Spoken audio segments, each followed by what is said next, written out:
While there's absolutely room for quirky or very niche indie games in the eShop, and there's a potential crowd for just about everything, that presumes a certain base level of quality and effort on the part of the developer as well.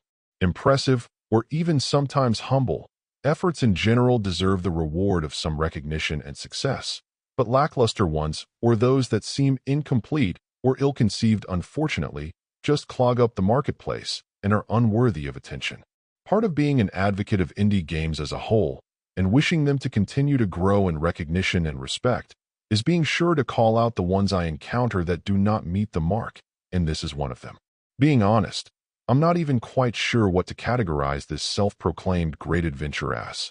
There's a degree of action, and what I suppose you could call a puzzle element, but it's also half-assed and sloppy that associating this game with those that have earned a place in properly defined genres feels unfair.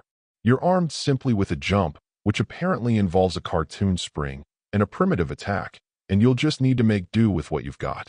Whether that's in the form of running into objects like boxes to try to position them, your club is somehow magically incapable of making contact, or whacking away at an enemy that doubles as a statue, it's all quite simplistic.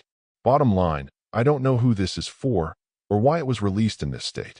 To call how your character interacts with the environment or other objects on an ongoing basis wonky would be an understatement.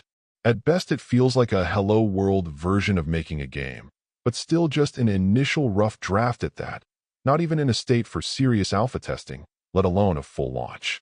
When some people continue to equate indie games with shovelware, this is the sort of release that perpetuates that sentiment.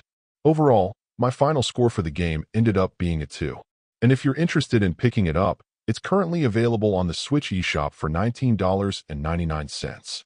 Thank you for taking the time to listen to this review.